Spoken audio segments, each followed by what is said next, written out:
ኣብዚ ሕጂ ገና ዝቕጽል ዘሎ ድሮውን ወርሑ ገይሩ ዘሎ ኩናት እስራኤል ኣሜሪካን ኢራንን እታ ብኣሜሪካን እስራኤልን ብተደጋጋሚ ኣብ ልዕሊ ኒኩለራዊ መደበራታ መጥቃዕቲ ዝፍጸማ ዘሎ ኢራን ቀንዲ ዓይና ኣንቢራትሉ ከተጥቅዖ ዝፈተነት ናይ እስራኤል ፍሉይ ትሕተ ቅርጺ እንድሕር ኣሎ እቲ ኣብ እስራኤል ካብ ንእሽተይ ከተማ ዲሞና ኣብ ናይ ቀረባ ርሕቐት ዝርከብ ናይ እስራኤል ኒኩለራዊ መደበር እዩ። እቲ ፍጻመ ከምቲ ኣብ ዝሓለፈ መደባትና ተገሊጹ ዝነበረ ብ21 መጋቢት ዘጋጠመ ኮይኑ ኢራን ናብ ደቡብ እስራኤል ባለስቲካዊ ሚሳይላት ድሕሪ ምውንጫፋ ኣብቲ እዚ ኒኩለራዊ መደበር ዘለዎ ከባቢ እትርከብ ከተማ ዲሞና መጥቃዕቲ ክፍጸም እንከሎ ኣብቲ ከባቢ ዘላ ከተማ ኣራድ እውን መጥቃዕቲ ተፈጺሙ እዩ። ብድምር ከዓ 181 ሰባት ክቆስሉ እንከለዉ ገለ መንበሪ ድማ ፈሪሱን ተሃሪሙን ዘርኢ ቪድዮታት እውን ክዝርጋሕ ተረኣዩ ነይሩ እዩ። እዚ ከባቢ ከዓ ኒኩለራዊ መደበራት እስራኤል ዝርከቦ ብምዃኑ ሓደ ካብቶም እስራኤል ብብዝሒ ብመንገዲ መከላኸሊ ስርዓታት እትሕልዎ ቦታ ኮይኑ ይኹን እምበር እቲ ናይ ኢራን ክልተ ባለስቲክ ሚሳይላት ክሳብ ሕጂ ይምርመር ብዘሎ መልክዕ ነዚ ስርዓታት ሓሊፍዮ ጉድኣት ከውርድ ተራእዩ ዝነበረ እዚ መጥቃዕቲ ግን ፍሉይ ዝገብሮ ብወገን ኢራን ኒኩለራዊ መደበራተይ ተሃሪሙ ስለ ዝኾነ ግብረ መልሲ ንምሃብ ፈጺመዮ ብምባላ ዕላምኣ ኒኩለራዊ መደበራት እስራኤል ከም ዝነበረ እዩ ተገሊጹ።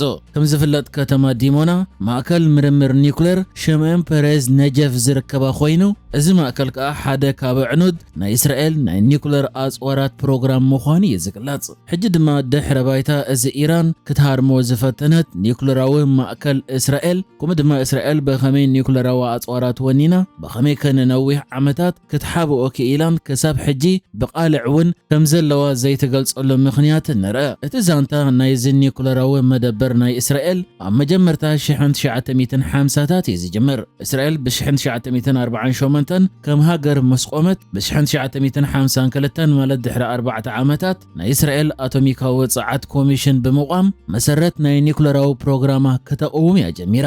እታ ሽዑ ምስ ጎረባብቲ ሃገራት ዓረብ ኣብ ከቢድ ተፋጠጥ ዝነበረት እስራኤል ድማ ኒኩለራዊ ፕሮግራማ ናይ ነዊሕ እዋን ነብሰ ምሕለውታ ፕሮግራም ጌራ ከም ዝረኣየቶ እዩ ዝግለጽ። ነዚ ፕሮግራም ንምጅመር ድማ ብ1957 ንመጀመርታ እዋንያ ካብ ፈረንሳ ናይ ኒኩለር ሪኣክተር ዝረኸበት ካብ ካልእ ከባቢታት እቲ ሃገር ከምኡ ድማ ካቢዕንቲ ብዙሓት ክኽወል ምእንቲ ድማ ኣብቲ ነጀፍ ዝበሃል ምድረ በዳ ብ1958 ካብ ከተማ ዲሞና 13 ኪሎ ሜትር ንደቡባዊ ምብራቕ ርሒቑ ኣብ ዘሎ ቦታ እዚ ኒኩለራዊ ፕሮግራም ክህነጽ ጀሚሮ። ብ1967 ናይ 6 መዓልታት ውግእ ምስ ሃገራት ዓረብ ትዋጋኣላ ኣብ ዝነበረት ግዜ ከዓ እስራኤል ናይ መጀመርታ ናይ ኒኩለር መሳርሒታታ ወኒና ምንባራ እዩ ዝግለጽ። ይኹን እምበር እስራኤል ኒኩለራዊ ፕሮግራማ ካብተን ቀንዲ መሓዙታ ዝኾና ከም ኣሜሪካ ዝኣመሰላ ሃገራት እውን ንነዊሕ ዓመታት ምስጢር ኮይኑ ይቐጺሎ። እታ ቀንዲ መሓዛ እስራኤል ዝኾነት ኣሜሪካ ዳርጋ ብዛዕባ እዚ ናይ እስራኤል ኒኩለራዊ መደበር ኣብ መወዳእታ ሱሳታት ማለት ዳርጋ እስራኤል ምስርሑ ዛዚማ ኒኩለራዊ መሳርሒታት ድሕሪ ምውናና ከም ዝፈለጠት እዩ ዝግለጽ። እዚ ናይ እስራኤል ኒኩለራዊ መደበር ከዓ ኣብ ይዕንተ ኣሜሪካ ክኣቱን ኣሜሪካ ክትፈልጦ ዝኸኣለትን ብሃንደበት ይንክብልኻ እውን የገርም እዩ።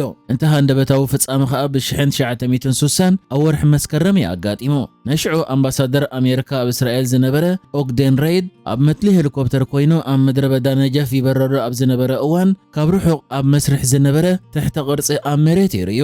ነቶም ምስኡ ዝነበሩ እስራኤላውያን ኣብ ዝሓተተሉ ግዜ ድማ እዚ ፋብሪካ ናይ ጨርቃ ጨርቂ እዮም ኢሎሞ። ይኹን እምበር ኣሜሪካ እቲ ምስጢር ከይፈለጠቶ ኣይተረፈን። ድሕሪ ገለ ኣዋርሕ እዛ ኣምባሳደራ ነቲ ትሕተ ቅርጺ ምርኣዩ ኣሜሪካ ብዛዕባ እቲ ኣብ መስርሕ ዝነበረ ኒኩለራዊ መደበር ብመንገዲ ኣብ እስራኤል ዝነበሩ ዲፕሎማስኛታታ ሓበሬታ በጽሓ። ብ1960 ኣብ ወርሒ 12 ከዓ ኣሜሪካ ንኣምባሳደር እስራኤል ኣብ ኣሜሪካ ጸዊዓ ብዛዕባ እቲ ኒኩለራዊ መደበር መግለጺ ክህብ ሓቲታቶ ነይራ። ኣብታ ወርሒ እቲኣ ድማ ሽዑ ቀዳማይ ሚኒስትር እስራኤል ዝነበረ ዴቪድ ቤንጎሪዮን ብዕሊ ኣብ ባይቶ እስራኤል ማለት ከኔሴት ቀሪቡ ሃገሩ ናይ 24 ሜጋዋት ሓይሊ ዘለዎ ናይ ኒኩለር ሪኣክተር ንሰላማዊ መዓላ ተሃነጽ ምህላዋ ዕላዊ እዩ ገይሩ። እቲ ዝህነጽ ዝነበረ ኒኩለራዊ ፕሮግራም ድማ ሓይሊ ኤሌክትሪክ ንምምንጫው ወይ ጸዓት ንምምንጫው ኣብ ሰላማዊ መዓላ ዝውዕል ምዃኑ ዕላዊ ገይሩ ነይሩ እዩ። ይኹን እምበር እስራኤል ብድሕሪ መጋረጃ ኒኩለራዊ ኣጽዋር ንምህናጽያ እቲ መደበር ተማዕብሎ ዝነበረት። ኣብ ግዜ መሪሕነት ከኔዲ ናይ ኣሜሪካ መርመርቲ ኣብ ዝመጽሉ ግዜ ድማ ንመርመርቲ ንምትላል ተባሂሉ ኣብ ዝተሰርሐ ህንጻታት ከምኡ ድማ ንሰላማዊ መዓላ ዝውዕል ኒኩለራዊ ፕሮግራም ይህነጽ ከም ዘሎ ዘርኢ ናይ ሓሶት ትሕተ ቅርጺ ከም ዝበጽሑ ተገይሩ። እቶም ሽዑ ናብ እስራኤል ዝበጽሑ መርመርቲ ከዓ እስራኤል ኒኩለራዊ ኣጽዋር ንምህናጽ ዝኽእላ ትሕተ ቅርጺ ኣይተሃንጽን እያ ዘላ ብምባል እዮም መደምደምታ ዝወሰዱ። እቲ ዘይፈለጥዎ ግን ኣብ ትሕቲ መሬት ዝተሃነጸ ነጽዋር ዝዓለመ ኒኩለራዊ ፕሮግራም ምንባር እዩ። እቶም መርመርቲ ከዓ ብተደጋጋሚ መብጻሕ ኣብ ዝገብርሉ ኣብዚ ናይ ሓሶት ትሕተ ቅርጺ መብጻሕ ብምግባር እቲ ሃገር ኒኩለራዊ ኣጽዋር የብላን ብምባል እዮም ደምዲሞም። ብድሕሪ እዚ ግን ኣሜሪካ ብድሕሪ መጋረጃ እስራኤል ኒኩለራዊ ኣጽዋር ከም ዘማዕበለት ኣፍልጦ ክትረክብ ብምኽኣላ ምስ እስራኤል ምስጢራዊ ስምምዕ ከም ዝገበረት እዩ ድሒሩ ዝወፀ ምስጢራዊ ሰነዳት ዝገልጽ። እቲ ስምምዕ ከዓ ኣብ መንጎ ሽዑ ቀዳመይቲ ሚኒስትር እስራኤል ዝነበረት ጎልዳ ማይርን ሽዑ ፕሬዚደንት ኣሜሪካ ዝነበረ ኒክሰንን ዝተገብረ ኮይኑ ብመሰረት እቲ ስምምዕ ከዓ ኣሜሪካ እስራኤል ኒኩለራዊ ኣጽዋር ከም ዘለዋ ከም ዝተቐበለት እስራኤል ድማ ብግዲኣ ብዛዕባ ኒኩለራዊ ኣጽዋራታ ዕላዊ ከይትገብርን ዝኾነ ኣፍልጦ ከይትህብን ፈተነ ከም ዝገበረት ይኹን ፈተነ ከም እትገብር ዝኾነ ይኹን መግለጽ ከይትህብን ዕላውነት ከይትህብን ስምምዕ እያ ገይራ። በዚ ከዓ ድሕሪ እዚ እዋን እዚ እስራኤል ኒኩለራዊ ኣጽዋር ኣለዋ ድዩ የብላን ንዝብል ሕቶ እቲ ሃገር ዝኾነ ግብረ መልሲ ዘይትህበሎ።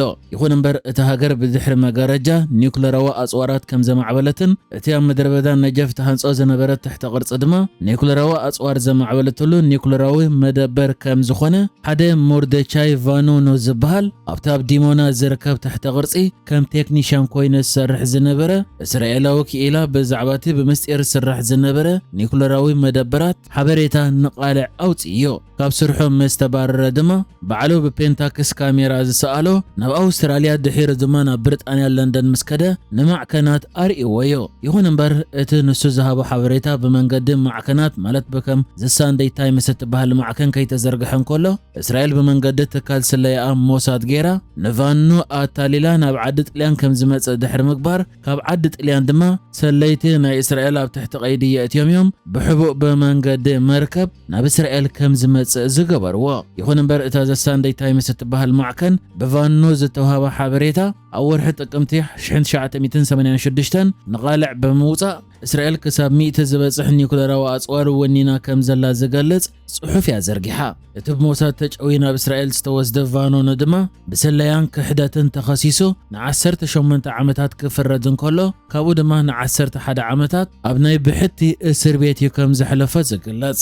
ይኹን እምበር እስራኤል ክሳብ ሕጂ እውን እንተኾነ ብዕሊ ኒኩለራዊ ኣጽዋር ከም ዘለዋ ዘይተገልጽ ኮይና ናይ ቅድም መራሕታን ናይ ሕጂ መራሕታን ብዛዕባ ኒኩለራዊ ኣጽዋር ኣብ ዝሕተትሉ ግዜ ከዓ እቲ ሃገር ኒኩለራዊ ኣጽዋር ኣለዋ የብላን ግብረ መልሲ ክትህብ ከም ዘይትደልዮም ዝገልጹ። እዚ ሕጂ ዘሎ ኩናት ምስ ጀመረ ድማ ኢራን ሓደ ካብቶም የዒንታ ኣንቢራ ክትሃርሞ ዝፈተነት ማእከል እንድሕር ኣሎ እዚ ኣብ ዲሞና ዝርከብ ናይ እስራኤል ኒኩለራዊ መደበር ምዃኑ እቲ ብ21 መጋቢት ዝገበረቶ መጥቃዕቲ ምስክር እዩ።